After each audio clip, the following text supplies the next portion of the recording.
Gaming is quite obviously one of the largest growing industries on the planet. During COVID, for example, the worldwide revenue for the gaming industry jumped $100 billion, and current projections have it set to keep booming for many years to come. Most AAA developers these days opt for a couple of big releases a year, if that, and the absolute quality of video games that we get the pleasure of playing these days are far beyond what we could have ever imagined as kids. However, imagine if it all suddenly swapped, developers and publishers opting instead to shovel out nonsense video games at an ever-growing rate, trading quality for quantity and barely any development time or love put into the games. Well, actually, you don't have to imagine this. It happened back in 1983 and it caused the worst industry crash that video gaming has ever seen. Today I want to take you through what events occurred to start the snowball effect that eventually became a monetary avalanche, sending what was at the time nearly a $3 billion industry down to $500 million worth of revenue in just 2 years. And lastly, we'll look at how the industry managed to bounce back. So, if you're sitting comfortably, my name is Jowibe, and this is how Nintendo saved the gaming industry back in 1983.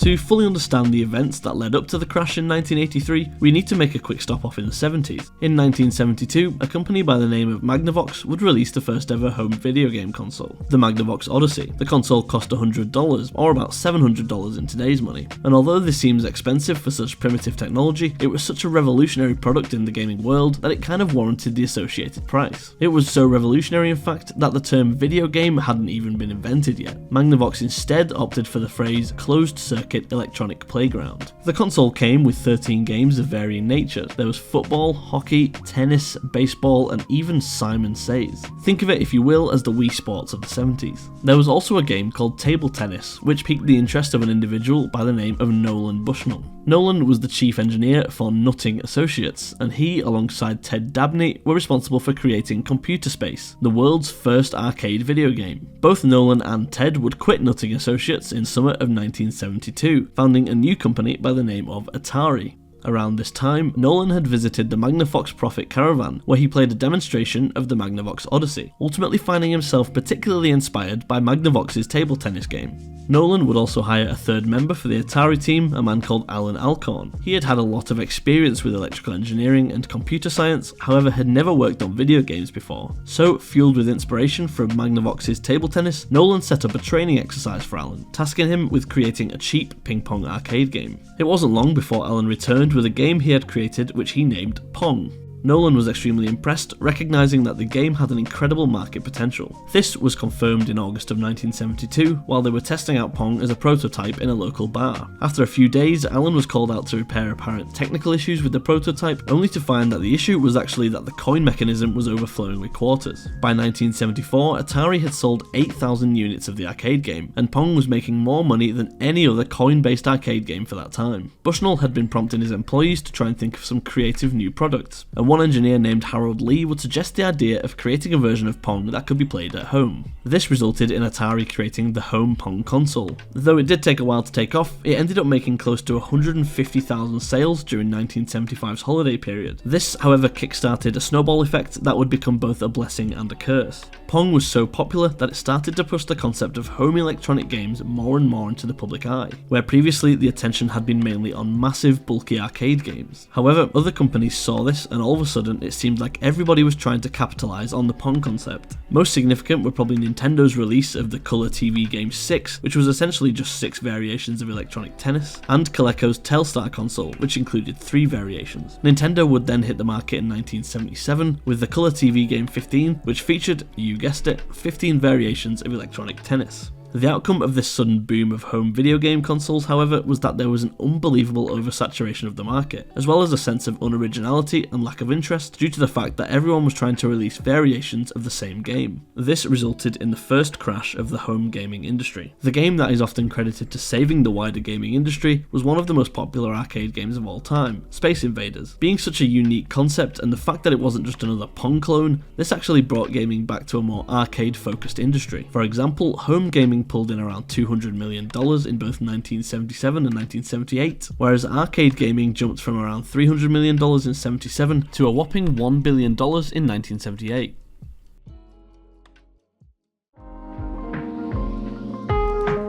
Following the events of 1977, companies realised that if they wanted to dominate the home gaming market, that they would have to start coming up with some original, extremely innovative ideas. Atari would launch their new system at the tail end of 1977, the Atari VCS, which would later be renamed to the Atari 2600. This launched with 9 separate games, all on separate interchangeable ROM cartridges. And while it wasn't the first console to do this, it was the console responsible for popularising the ability to switch different games into the console, rather than just storing them on the device. They actually even ported a lot of arcade games onto these cartridges, such as their super popular Jet Fighter and Combat. This again was a huge helping hand in building their popularity. However, the big turning point came when Atari managed to acquire the license to develop a cartridge version of Space Invaders in 1980. It was during this year that they sold over 1 million VCS systems, almost doubling what they had sold since the release 3 years prior. This would only get bigger in the years that followed, selling 3 million consoles in 81, followed by a whopping 10 million consoles in 82. During the latter few of those years, the console market had started to become flooded by other companies who had seen Atari's success and wanted a piece of the pie. This includes consoles such as the Magnavox Odyssey 2, the Vectrex, the Intellivision, and the ColecoVision. It's the last of those that I'm going to touch on, however, as Coleco actually sold an add-on for the console that allowed Atari VCS games to be played on their console, which helped them to get up to a much more competitive level with Atari. It was this, and also the technological advancements made by the Intellivision, that caused Atari to release a new console, the 5200. Now, with every new console that was being released in this huge boom of home gaming, there was also a huge load of games that would come with it. Every console maker was trying their best to come up with the next big hit. However, with the market moving so quickly during these years, echoes of oversaturation were starting to creep their way in.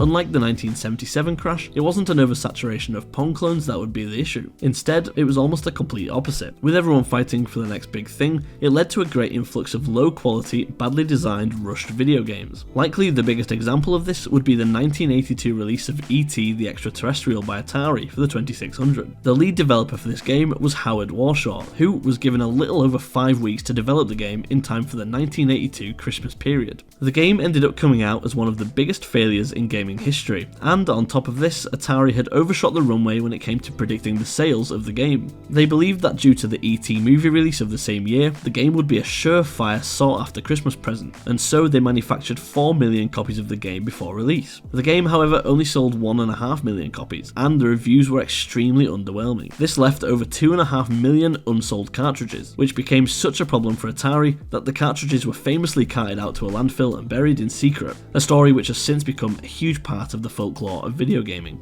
It was also around this time that the creation of video games had shifted away from just being the console creator who released games, but instead the outsourcing of game creation to third-party developers. This began in 1979, when 4 former Atari employees got together to create Activision, as they believed that the people creating the video games deserved more recognition and royalties. They developed their own games and even handled their own cartridge manufacturing systems, which led them to having a great deal of success as a third-party video game developer. It was their success that would then cause more and more development companies to follow suit and infiltrate their corner of the market. It was due to all these third-party developers that we would see such an increase in video games coming out. The issue that the industry faced now was that despite the bucket loads of video games that were coming out, it was getting increasingly uncommon for a video game to actually be of any revolutionary design or concept. Even if a game did break the mold, it would immediately be trounced upon by other developers who would create their own interpretations, which meant that not only was there loads of bad video games, but even the decent ones were oversaturated and overdone, until eventually the floodgates opened and it all came crashing down.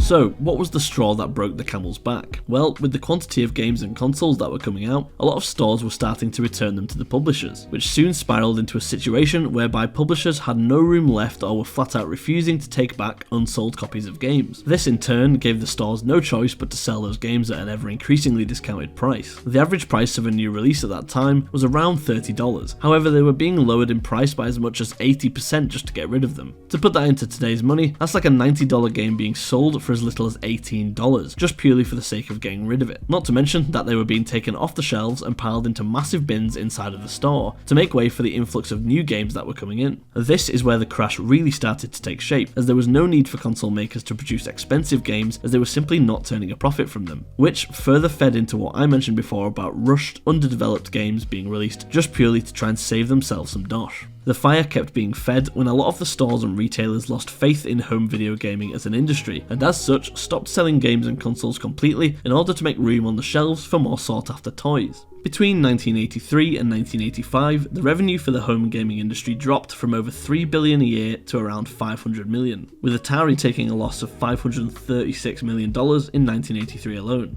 It wasn't just home video gaming that took the hit, however. In fact, every single corner of the gaming industry, whether this was home gaming or even arcade gaming, took a hit. The worldwide gaming market was estimated to be just over $41 billion in 1982, however by 1985 it had dropped to almost $14 billion.